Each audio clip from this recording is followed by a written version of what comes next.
In this episode, I'm here with Rick Mayo, a returning GSD show guest and former GSDCon speaker. He's the first person that I know that has been able to legally open his fitness studio during this pandemic. We opened to about 50% full schedule, which was awesome. If you think about like one day's notice to be 50% full on the very first day was awesome. Rick is in Atlanta, has been able to open since April 24th, and he's sharing his insights on the things that went great and the things that didn't since reopening, so you know what you can expect. I lob this question out there. I'm like, okay, so I don't get it. Like, are you guys uncomfortable coming in? And then like to a person, it's like, yes. Hey everyone, welcome back to another episode of the GSD show. I'm Mike Garcia, and today I am joined again by Rick Mayo. Rick, you were just on the show not too long ago. That's right. That's when you could fly to Arizona. Very different. I'm ready, man. Whenever you want me, Mike, you just say the word. I'll be there. So I think it was like, what, 3 months ago or so? Something like that? You flew out here? Yep. Yeah. 3 months ago. Very different world that we were in at the time. Yes. Now we're doing this because, of that. That's what we do now. That's what we do. Yeah. Dude, my Zoom's overheating. Now we've got we're May 14th of the day of this being filmed, but you've been open already. You've been open since April 24th, right? That's when Atlanta. Huh? Yeah, 3 weeks we've been open already. 3? 3 weeks. How you feel? Awesome. I tell you, man, it's so much better than I thought it would be, and I'm happy to share successes, challenges, whatever you guys want to know. But I have to say, overall, it's been amazing. That's really good. Okay, because here's some of the things I do want to talk about. Number one, what processes you had to put in place to make sure your people felt safe, your members felt safe, you felt safe, right?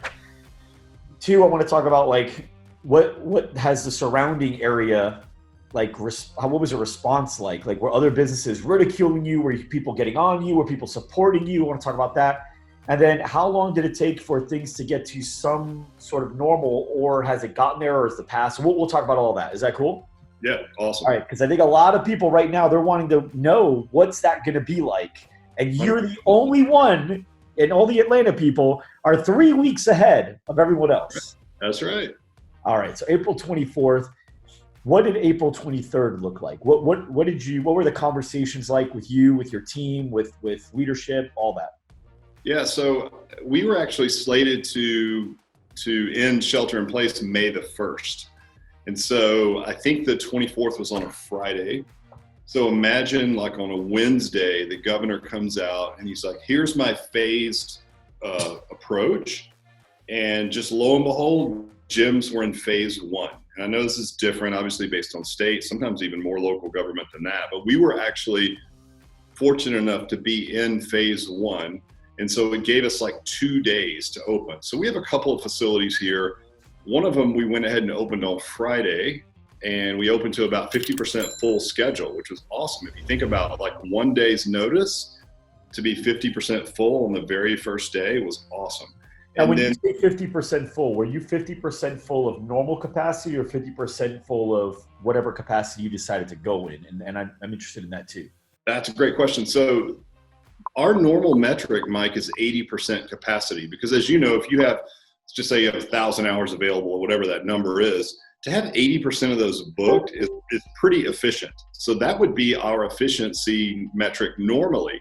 So we were at 50% in that facility. So not 50% of usual, but 50% of total capacity. So well beyond half full, if you will, for our normal metric, which is 80%, right? Just based on inefficiencies and late cancels and things, since we're all appointment based. And then the other facility, the one that I'm sitting in now, we actually opened the following Monday because we had a company coming in to do over the weekend, to do an industrial fogging, which was it's like a COVID treatment. There's a lot of new technologies coming out that are proving out to be pretty good and reliable, that are all COVID related, right? Can prevent COVID, maybe even ongoing. And so we had that pre-scheduled. So we wanted to wait until that was done until we opened. So one facility opened Friday, and then the other facility opened on Monday, and same results. So right at 50% capacity when normally we'd be at 80%. So not bad at all. So day one, it's morning of, You're walking into your studio. What did you think it was going to be like? Honestly, You know, what were you expecting? Yeah, I wasn't sure. I mean, I didn't know if it would be weird or people would be really cautious. And all I can say is that, and I've spoken to this a few times, that there's sort of like two camps of people that are the biggest mouthpieces right now, right? That you hear until you actually open. And it's like the people who think if you go outside, everyone's going to die, you know, and of course I'm tongue in cheek. And on the other end of the spectrum, it's like it's nothing more than a common cold. This is a government conspiracy. But as we all know, it's somewhere in between. It always is, right? And so what we found is there's this huge chunk of people, clients, new clients, customers, the society in general, who is very rational, who looks at a certain data set, makes an educated decision based on how they decipher that data. And those are the ones that maybe aren't signaling a lot on social media, but that's the biggest chunk of people, as you can imagine. And so that's the people that showed up to the gym. So what we found is there was a general level of trust with our facility. These were existing clients already. They knew as we were rolling in before we were forced to close that we were taking all the necessary precautions. So they had no hesitation about coming in. And once they got here, to be honest, there was very little COVID conversation. As a matter of fact, that's the exact reason they showed up here, was to get away from that. You know, imagine sitting in quarantine as we all have been. It's just, you're just inundated. There's nothing, I don't care if it's Sports Center or any of the news outlets, right? You're only hearing about COVID. So people came in here and it was just like, oh, you know, finally I'm back to my third place. It's a respite from all this stuff COVID related. And so we felt like if we had all the precautions and everything in place, we would just sweep that under the rug and get down to the business of having fun and doing what we do well within the construct of safe, structure and social distancing and all the things that we needed. And that turned out to be the right answer because it was super upbeat. It was more just almost like a reunion of people getting back together, so happy to be out of the house and to return to some level of normalcy. So you've had 3 weeks now. Has anybody gotten sick? Do you know of any members that since you've been open, any cases have opened up, whether it was caused by your studio or not caused by your studio, anything? No, knock on wood, nothing directly related to our facility or anyone that's in our immediate circle of influence, clients, team members, family members of those, no one that we've heard of. Have you prepared for that? If that, like, what if a member calls you and says, hey man, I just realized I just got, cased with it. I got COVID. Yeah, I think we have had some preliminary conversations. I think you don't know till you know, but we have our legal answers that we've received from our insurance company and our legal advisors on what we should do. And then we've talked about that with our team on what we should do, but it just hasn't happened yet, so we haven't had to do it. But we've definitely thought about it. Again, I don't know if we've put a whole ton of planning into it. It was more like, okay, if somebody catches it that has exercised here, did they catch it here or not? How would we really know? And then you look at all the legalities around that. And as you can imagine, man, there's a lot of right and wrong answers, right? Oh, there's no right or wrong answers, really. But we feel like we've got a pretty good idea of how we would message that and how we would handle it if it did come up. Yeah, not so much of like if they caught it there and how that would affect your business, but more of if they caught it, period. And now they've been in there around other members. I've talked to some studio owners who are like, well, what we'd be doing is if we found out a member did have COVID, we want to go back and find out what classes they've checked into. And I think now I spoke to an attorney today, specifically focused on health and wellness. And he mentioned like, if that does come up, you would want to go back and check all of the other classes they've been into and what members were in those classes that checked in as well. And then let those members know that they worked out in a class with another person that had it, as a way to, I guess that's a way to clear you, or at least say it. Because if you don't say it, then it's negligence if you were told and you didn't go back and tell others. So what are your thoughts on that? Yeah, I mean, I think it depends. Legally we're covered, right? We have an updated waiver that everyone has to sign before they exercise. It's specific. It's basically our normal waiver with a specific line about COVID virus, right? Or viruses in general. And that was directly from our insurance company. So beyond that, you have to decide what would you feel comfortable saying or doing? Would you, do you feel like telling that group, if you're not legally obligated to do so, what is the end purpose of doing that, right? And if you're doing what we're doing from a sort of, not safety precautions, but yeah, maybe safety precautions, it would be really unlikely that they would catch it here anyway, right? So would we go and announce to everyone in the groups that had worked out in any groups with them that they had it? I'm not sure. We haven't had to make that tough decision yet, but I feel like legally we're protected, and I feel like we are doing above and beyond what any other fitness facility is even able to do to prevent that. So I would say in my gut, it would be very unlikely for that to happen. And if someone did catch it, that very unlikely that they caught it here. Yeah, on a business standpoint, it makes sense to not say anything. I get that, especially when we're legally covered. I'm wondering more on like just a general standpoint where you're like, okay, well, the woman that's working out here, she cares for her father. Her father is older. But then again, I guess the big question is, well, like you're going out in public where you know that could be possible. So if you definitely are going to be around your father who's ill, you would want to avoid, I'm looking at it from my standpoint. If I was taking care of my mother or father and they're in their 60s, 70s, and they've got some issues going on, I'm not going anywhere. I don't care what waivers I sign. I'm waiting it out a little longer than the average person because of that. Because how can I trust that you got your process, or the grocery store, the barber, or the restaurant? How am I going to trust every place is going to do the right thing, or whatever their version of the right thing is to help me protect my dad when ultimately I'm accountable for keeping myself safe? So I guess there's a fine line between the personal responsibility and the legalities of what you're responsible for the business owner, right? So if we have those covered, then we have to say, well, if you've been shopping at the grocery store, I think one of the most profound statements we had in day one was a client that typically doesn't hold her tongue pronounce loudly in front of the whole place that, gosh, this place is 50 times cleaner than the produce department at Kroger, which is our local grocery store chain, right? So it's like, if that's the general sentiment, that it's that clean and we're that cautious, if someone is out and about, what purpose would it serve to tell them after the fact that someone in their group had in fact tested positive later for COVID, not knowing if they got it here, if they got it after they were here? Yeah. I'm not sure what purpose that would serve. So that would be a really tough question, and I don't have an answer right now. I hope that we don't have to do that, but if we do, we'll certainly consider all things human nature as well as the legalities of it, and we'll get down the road with it at that time. But we don't know yet. There's definitely places like, I was thinking about that, the grocery store. People are touching everything, looking at it, putting it back on the shelf, touching everything, putting it back on the shelf. If you're going to get it anywhere, that's a really good spot. But when you said they're going to be very unlikely to catch it here, what makes you so confident in saying that? Like, tell me about some of the things you put in place that make you as an owner feel confident that your place is healthy.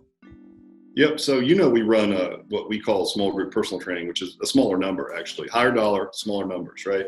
So we're able to socially distance already, right? So imagine 2,500 feet. We only have 12 people in there, max. Okay. So, and they pay a higher dollar for that because they're paying for personal training. So we're able to spread them out. So think about little things like you don't have to open the front door with your hands, right? It's propped open. And you can stick your elbow in and open it, or you can put a forearm in the forearm door opener, or use the foot door opener, right? Same thing for the locker rooms. So you're not touching anything. Then when you come into the facility, you're socially distanced from the start, and you're only working with the equipment that's been assigned to you, right? Okay. And so in between each session, that very equipment is then wiped down with, COVID killing, spray and or wipes, and we have both, and we're thankful enough to have a fiance of someone on our team who works in infectious diseases here in Atlanta, who's been studying and fighting COVID even before this thing ever kicked off. So we've got the skinny on what chemicals are less caustic for people's hands, but actually work to kill the virus really well. So you're not sharing equipment. What's that? What are those chemicals? Let us in. You don't even want to, it's like denatured ethanol, this percentage, and all this stuff. Like, I don't have it in front of me right now, but I know that we met all those criteria, based on. If you didn't have your friend, where would you go? So for the people listening in, what would you get right now to clean your stuff? Yeah, obviously bleaches work, but they're just so caustic. Do you want your clients and coaches touching bleach all day, every day, and touching your equipment? Probably not. So it's just hard to find things right now, right? So we bought this denatured alcohol solution from a local brewery that's now making this instead. And we had it we had this infectious disease specialist look at it beforehand and said, that's actually perfect. It's not actually that hard to kill this virus. It's just that it can live for a while on surfaces, so you need to clean, but you don't have to like blast it with these super caustic hardcore chemicals to kill it, right? So that, in addition to, again, we mentioned before, these new technologies where not only do we have the entire place fogged, I mean, HVAC ducts, like all filters changed, everything before we even opened, but we actually have that same chemical here locally, and we have a sprayer, and we spray down, fog the place. Our cleaning crew's doing that at night. So we're fogging, which actually sticks to the surfaces and kills the virus for a long period of time. And then anything that's touched, we're actually going a step further and wiping that down as well. So we couldn't be any more clean than we are right now. And no one touches each other. And, we aren't in the same space. We're not sharing equipment. So again, if you're out and about, this is probably the least likely environment for you to catch the virus. Are you doing anything with like if employees want to wear masks, are you providing, or are you letting them bring their own? Bring your own if you want to wear them. We haven't had one client wear one or any coaches wear them, but that's their choice. And we put out a detailed sort of protocol for clientele as well. Here's the things that we'll be doing. Here's your responsibilities, and you can wear a mask if you want or not. What about the guns to check thermometer, temperature, and all that stuff? Not doing any temperatures. Yeah. We're basically saying, if you don't feel well, if you feel like you have a temperature and you don't feel well, don't come here. That's good. Yeah, I did a segment on TV about that right now. That's a whole other set of liability, to do something like that. Yep. Okay. Exactly. Cool. So your members, have you been signing up new members? Yeah, man. It's like a grand opening. It's amazing. So talk about that. What's sales world been like for you so far in 3 weeks? It's been good. So, we're at like a sale a day, which, as for a personal training studio model, if we sell 30 memberships a month, we're only at a 3% attrition rate. So we're going to be losing maybe 10, 15 people a month. 15 would be a bad churn month for us. So 15 in a mature business where, we're basically full is really good for us with the same marketing spend that we had before. So it's been really good. I mean, again, there are businesses that are sitting still at a green light right now in our market, and we're grabbing that market share. What do you typically charge? What's the average member pay you guys are? Average membership is around $279 a month. Okay, so it is higher tier, so $279. So when you're adding 30 a month, that's pretty good. Yeah, it's a lot of money. Average is a long, lifespan of a clientele. So it's 30 new members is a lot of revenue for a lot of years. Yeah. And yeah, you guys hang on to them for a while. I think that's what our whole show was about, was your ability to retain them for so long. So out of those people that you signed a person a day, which is roughly around 21 or so new members, how many of those people were return members and how many were brand new, like they weren't existing members? All of these are brand new members. So all 21 were all new. All brand new, never been here before. Did you get any B-backs? We have. So what we've noticed is when we opened first week, we had about 20% of people on freeze. That means that we have them set up to be auto billed on a certain date, which was this next upcoming month, and that was 20% of our clientele. Out of the other clients that were left, it was 55% stayed on virtual and 45% were coming in, and all of them are coming in 3 days a week, which was great. Then the next week it shifted, and the next week it shifted. So this week we're over about 65% live, the rest virtual, with a larger percentage of our freezes coming back online, as well as the new clients that we just talked about. So even right now, you've got a lot of people still doing your virtual classes. We do. Yeah. How many, out of those virtual, I know you said live. When you say live, you mean in studio? Showing up in the studio, yes. Virtual, are those live as well, or are you doing pre-recorded only? We have an app, so we're actually training them essentially in a one-on-one basis, just using the app as the vehicle to do that. We're servicing it virtually, but we're giving them one-on-one training. Okay, so we're sending them specific workouts based on the equipment that they have and their goals and their injuries, and then we have a whole robust playbook on 3 check-ins a week, 1 on nutrition, 1 on motivation, 1 on exercise, that type of thing. And the app kind of drives the engagement. They can gauge how they feel that day, what the perceived exertion was of the workout, and all those little things cue reach outs from the coach. Well, you said it was like a grand opening again. Are you doing any type of promos, or What's your offer right now? What's that look like? We went back to our regular offer. So when we first, right before we opened, I think it was a mistake to offer.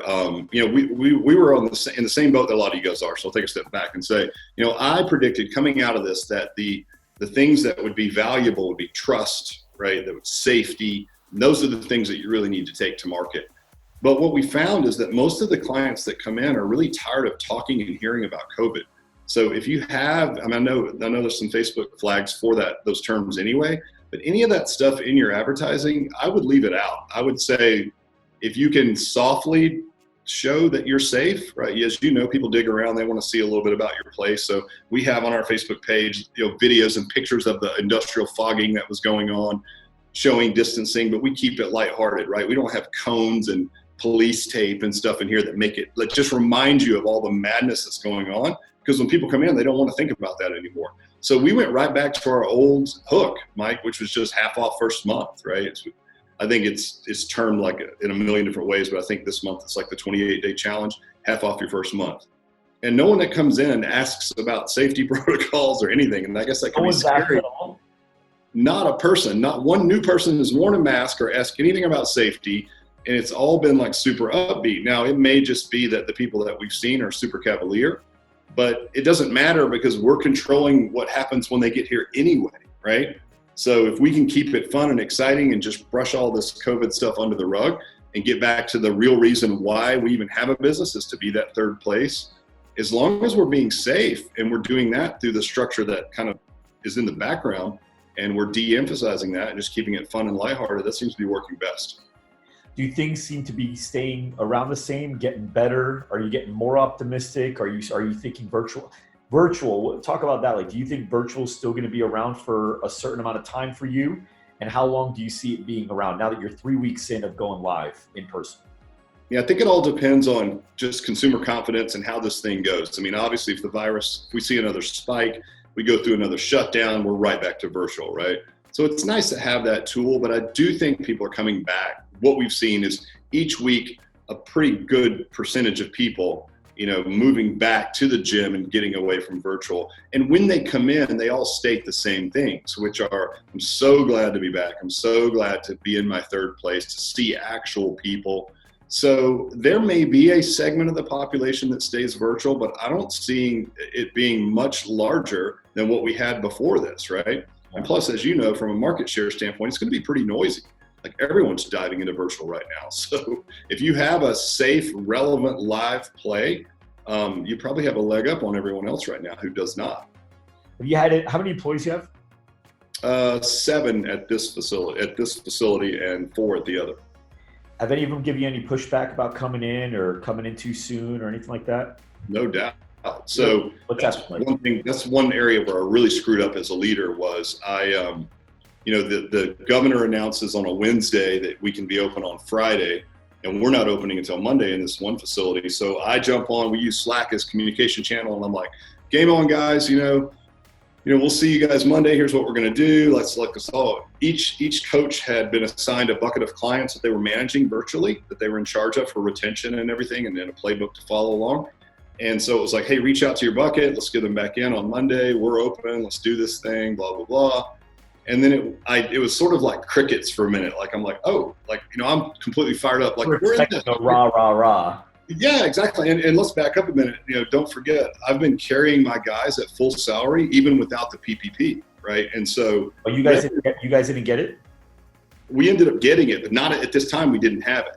And so I had been paying everyone, even our part-timers, full pay the whole time because we have a good business. So I figured, it's the right thing to do. If I can afford it, why not? We were service everyone virtually, but that revenue had dropped a little bit. Plus we had that 20% freeze churn. And so it was like, all right, the revenue doesn't really necessitate this payroll, but I'll carry my guys as long as I can. So when it was like, hey, time to open, I'm like, man, game on. This is awesome. Like, this is our chance to get back to some level of normalcy. And not only from our life standpoint, but from a revenue standpoint as well, so that I can continue to pay you guys, full tilt. Well, I mean, they don't know that, and in their defense, it's like, hey, I don't want to get up at 5:30 in the morning if I've been sleeping until 8 and training everyone in my underwear. Like, why would I want to run back to work and do cartwheels? So I didn't have a lot of engagement from the, in the first hour or two after the Slack post. And I thought, well, that's kind of weird. Where's the fist bumps and these guys, I'm not getting any of that. And then there was some articles posted like, hey, are you sure? What do you think about this? And it would be like a CNN article about how everyone's going to die. Or then it would be like a Fox News article about something. It's like crazy stuff, right? So I was like, oh, and of course it's that really dumb aha moment that you have as a leader where you're like, oh yeah, wait a minute. Like I'm really leaning on these guys to be sort of this lighthouse for our clients, but they're people too. And so they have these concerns, right? And so how would you have done it differently? How would you have done it differently? If you go back now, how would you have coached someone else to do it? Yeah, well, I haven't even gotten to the major screw up yet. So in my haste to figure out what the hell was going on and why I couldn't understand why everyone was on the board, I lobbed this question out there. I'm like, okay, so I don't get it. Like, are you guys uncomfortable coming in? And then like to a person, it's like, yes. And then I'm like, well, it doesn't matter. Like we have to open. So it was a stupid question. It's like asking your kid, like, what do you want for dinner? Ice cream? And they're like, of course they want ice cream for dinner. And then you're like, well, you're not getting that, right? So it was like, are you guys comfortable coming in? It's like, no. I'm like, well, tough shit. You have to come in anyway, or you're not going to get paid. Right. And it was a terrible, terrible way to message it. And in hindsight, it was a swing and a miss. But I mean, I'm human too, so you live and learn. But yeah, it was a bad idea to ask if you're comfortable, and then to say, well, hey, we're running out of runway. If we don't get our revenues up, and you're not servicing revenue anymore, I'm not going to be able to pay you. And if we don't get this PPP loan, then we're screwed. Like I can't pay you unless you're servicing revenue. So I know that they didn't see it that way. So it was a mistake to ask and then follow that up by saying, well, you have to come in anyway, right? And so I ended up getting on the phone with each person individually and working through what their concerns were, figuring out where we had gotten sideways or not. And by the end of the weekend, we were fine. And, we were off and running. So it just was bad leadership, bad communication. Is that what you would have done? You would have just skipped the first part and got right to the second and just called each person individually one-on-one? I would have said, hey, we're opening on Monday. I'm going to talk to everyone individually. We weren't meeting in person at the time. So the least I could have done is had a Zoom meeting and seen everyone's face and said, here's what we have to do. What are your concerns and how can I assuage some of your anxiety around this, right? But I didn't do that. So that would have been my advice to everyone else is don't ask the question if you know where you're going, just go there and then do your best to work everyone through that process. That's awesome. So with being at 50% capacity versus your 80% capacity, with what you still have going on in virtual, how close are you guys to where you were pre-pandemic? Revenue-wise? Yeah. We're still off 28% in revenue, which is a pretty good chunk because when we went to virtual, like the amount of work for virtual, we would actually charge more if we just took that to market as a standalone, service. But when you're taking people from the perceived value of a live gym to virtual, it's just perceived as less. Even though it's more work, in some ways it's more specific and harder to service. No one cares. They bought 3 workouts a week in a live gym. Now you're going to be training them at home in their basement in their mind. And so we reduced our rates a little bit. So our average rate was down like $70 per person for the people that went to virtual. And we took everyone to virtual when we were forced to close. And plus we had a 20% churn. So we're clawing our way back. I mean, obviously the goal is to get people off of freeze, so that they're paying again. And some are already scheduled to do so this month on a set date. Their auto billing will start. We've been in touch with them. They're planning on coming back. And then also getting our virtual clients to switch from virtual to come back to the gym. The ones that are now on virtual still, Mike, are ones that, like you said, they're caring for sick parents, or they work in healthcare, or there's legit reasons why people can't come in. And we're happy to continue to service them virtually, especially based on the fact that we've seen such good engagement with brand new clients coming into the gym live. It won't take us long to backfill that. A year from now, let's say this thing never comes back. We don't hear from it again. It's gone. Do you see yourself still having a virtual option? Maybe. I tell you what, we'll charge a heck of a lot more for it if we do, because it's a lot more work the way that we're doing it. The way that you're doing it? How are you doing it? Oh, you're doing one-on-one. You don't do group. No. Yeah. So here we train personal training in groups of 6, but it's still personal training. So when we went to virtual, it was basically one-on-one training, but done virtually. Which is so why you, me, personalized program, all. So if we go that far and we're doing Zoom calls to almost like accountability sessions, we call them, right? Yeah, it's a personal trainer. You're a personal I mean, you have a personal trainer, so that's expensive, right? So virtual should be the most expensive thing on our menu if we take it forward, if we keep it and take it to market. So whether or not we'll do that, it'll just depend on the market. The great news is we have a great tool for it. We have a very robust offering that's worth heck of a lot more than we're charging our current clientele. So if we do decide to keep it, it would be worth it if we did. Yeah, that's awesome, man. It sounds like you're doing really well. I'm glad that, that's the big wonder is what's going to be like when it opens. And I think for everyone listening and watching too, I hope you paid attention to what a lot of Rick was saying, though. He didn't just open and it got better. He had a conversation with his team. He's taken all the right protocols. You met with people that actually know where to get the right cleaning supplies. You're treating it like a grand opening. You have a good promo running right now. You're looking at getting your members to come back. You're still getting new active members as well outside of that list. So I think where a lot of people are going to be shocked, negatively shocked, is when this thing opens back up and it's not better. And I think the reason it won't be better is because you think it's going to be as easy as it was pre-pandemic, where all of a sudden you're just going to have 100%. And you're just going to have a lot of people coming right back in, and everyone's going to want to pay full price. And I think there's still going to be, especially depending on the market that you're in. If you're like in Philadelphia or New York, New Jersey, or LA, I mean, you're probably going to deal with a lot more than a place like Phoenix. I see Phoenix getting right back to it virtually pretty quick. I'm probably right behind Atlanta. Yep. I think you got to know your market, and you've got to really be in tune with, all the things that you can be doing, like you're doing, all the things you can be doing. And I really like what you're saying, because literally today I was on Channel 3, and that's all we talked about is the conversation I've had with my attorney and the attorney that works for studios on, it's probably not a good idea to, do the whole face mask thing and do the thermometer thing. Although it's really great for press and makes people feel maybe more comfortable, it can also make people feel more uncomfortable. Because like you said, it's like, I'm not saying that I have a leg up from an intelligence standpoint or whatever, but I do have the advantage of having been open for 3 weeks. So I'm probably the only one that can say, like, this is exactly what's happening, right? Yeah. The same clients that a lot of your customers and your community, Mike, has in their studios. And they don't want to talk about COVID. They don't want to be taped off and put into a square and behind plexiglass and have cones out. And it looks like a crime scene. It looks like a traffic accident. No one wants that stuff. They want to go back to the gym that they remember, that's normal, that gives them the best customer experience. So your challenge is to figure out how to do that while still being safe and compliant, right? It's not that hard, honestly. Like, even for our licensees that are still running large group training, like these big clubs that we work with, we still write programs for them. And we gave them 6 weeks worth of programming for when they do reopen, where they can coach group training, boot camp style training, with people only using one piece of equipment and staying in their own space. So even if you run that model, you can do that, right? So I would say that that's more important, is to bring that normalcy back to them. And I think it's really important to market right now. You've probably read Power of Habit, right? Actually, I have not read that one. Oh, it's a great book. So there's a point in there, there's something in there, Mike, that you would love, where they talk about, the times that are best to market to people is when they change their buying habits, is when there is a major change in their life. So they use events like you moved or you're having a baby.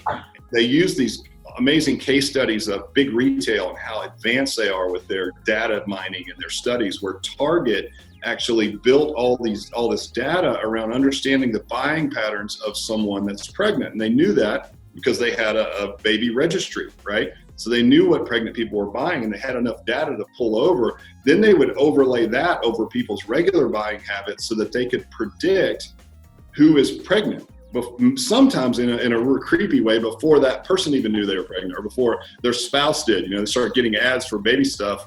And the husband's like, where are you getting baby ads? It's really kind of interesting how they use this data. But why? And what they said, what Target said was, why? Because if you can sell them diapers, you can sell them everything else. Meaning they're not going to come here for diapers and go to 18 other places, right? They're going to buy everything here.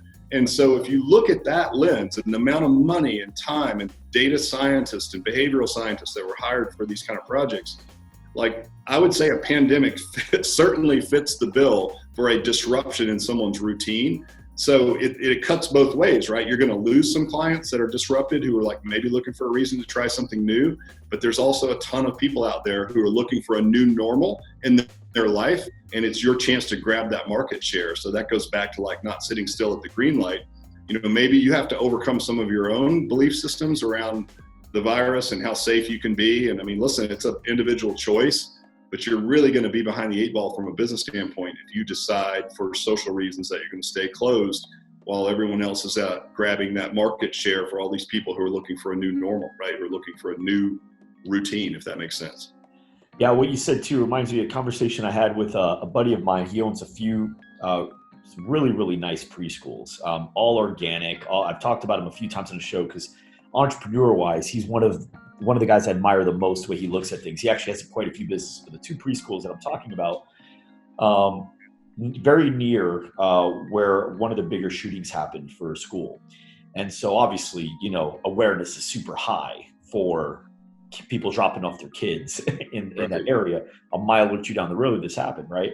And so what he had said was, you know, Mike, we had to be really good at increasing the safety and increasing the protection of our school and getting people to know that it's safer and is protected without shoving it in their face and getting them to always remember the shooting. We had to find that fine line. And I think that's what you're doing here, where it's like, we've got to absolutely make it cleaner and safer. And we absolutely have to make people aware that we're doing all the right things for that. But we don't want to keep reminding them that this is happening. Yeah, they don't want to hear about it. Honestly, they're here. The reason what many people have stated, the reason that they're here is to get away from that. So any way that you can sweep that under the rug while still being safe and compliant, that's the right direction to take. I love it. Rick, man, as always, I love talking to you with or without a camera. I love talking to you. I know, man. We'll have to do it in person again sometime, or maybe when I heard Elon Musk on a podcast the other day talking about these new brain. I saw that episode. Did you see that? Yeah. So we won't even need to, man. I can just think about you and you'll just know. Transfer my files to you. Yeah, exactly. There you go. Jump on the Elon Musk thing. Let me just say how, if no one's watching that episode and the one that he was on before, and this is the one on the Joe Rogan podcast. Yes. The idea of what he said was so brilliant because, and out of everything, though, it's funny that the one thing that you mentioned was my favorite part of the episode, where he's like, the issue with humans is, you know, especially as entrepreneurs, right? You got this grand concept of what you want things to look like. And you're like, okay, here's this grand concept, complex concept that now I have to give to my team. But in order to first take all this vision, I have to compress it into words that I can articulate. And then inefficiencies in that. Huh? And that's very inefficient, right? Very inefficient. And then if they heard all the words, which they didn't, if they heard and registered all the words, they have to decompress it in order to. So now you've got a complex concept compressed, then decompressed, and only decompressed the words that they actually caught and registered.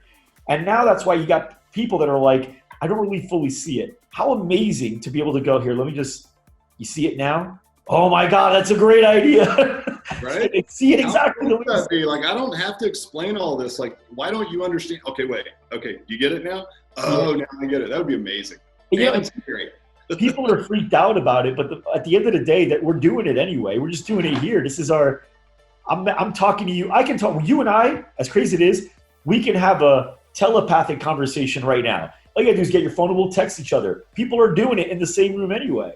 This is just our telepathic life. We're already tied to this and the computer already.